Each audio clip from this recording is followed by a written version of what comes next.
If you need MT, make sure to check out NBAMTNow.com. Discount code drums at checkout. Link in the description.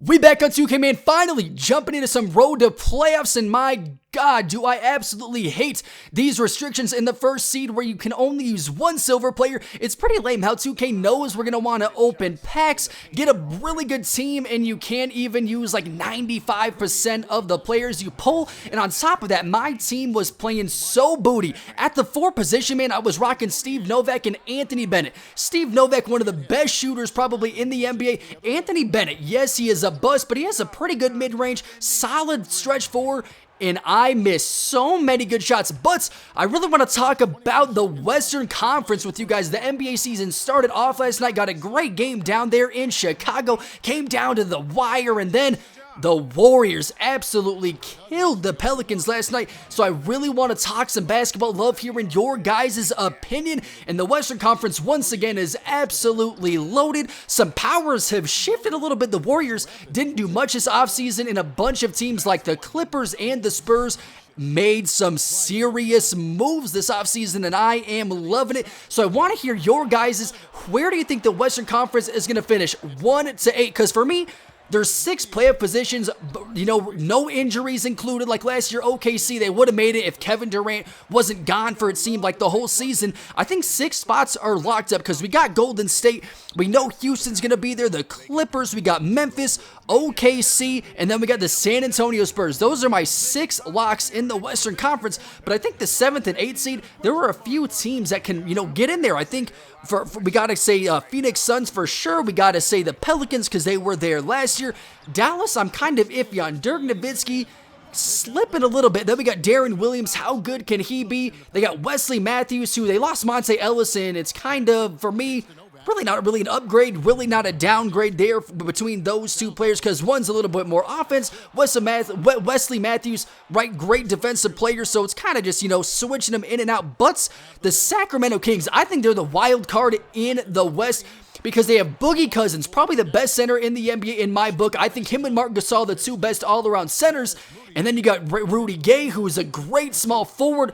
And they got Rajon Rondo. I really think Sacramento, they have a lot of talent, but can they, you know, mesh together really? And I don't know, man, because George Karl already creating enemies there with the best player on the team. And Rondo, can he fit in there? I just think Sacramento's a huge wild card. And same thing with Portland. They lost Aldridge. They got Noah Vonleh. They lost Nicholas, but soon they lost Wesley Matthews. But I don't really know about Portland. I really want to see how they do because they lost, again, LaMarcus Aldridge and their starting center, Lopez. They're a huge wild card, them in Sacramento for me. But again, let me know what you think down below in the comments. And so who do you guys think are going to finish 1 and 8 in the regular season? But who do you guys think are coming out of the West? Because I know a lot of people are still riding high on the Golden State Warriors, but the San Antonio Spurs, obviously, their front court is going to be ridiculous in the playoffs when it's crunch time. Tim Duncan, I don't care how old this dude gets.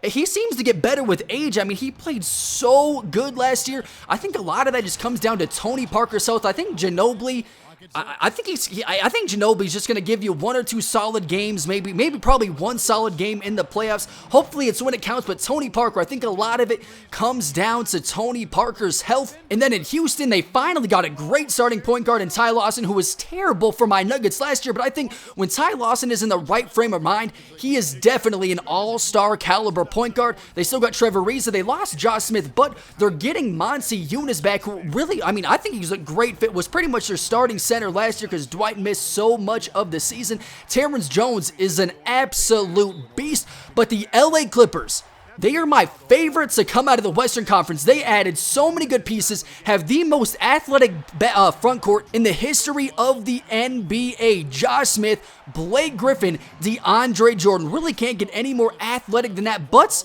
the center position still a little bit weak because obviously they have DeAndre Jordan, one of the best, but Blake Griffin and Jay Smooth, can those two play together? Because they finally got a really good offensive small forward in Paul Pierce. They got Lance Stevenson. He's the wild card because they still have J.J. Redick.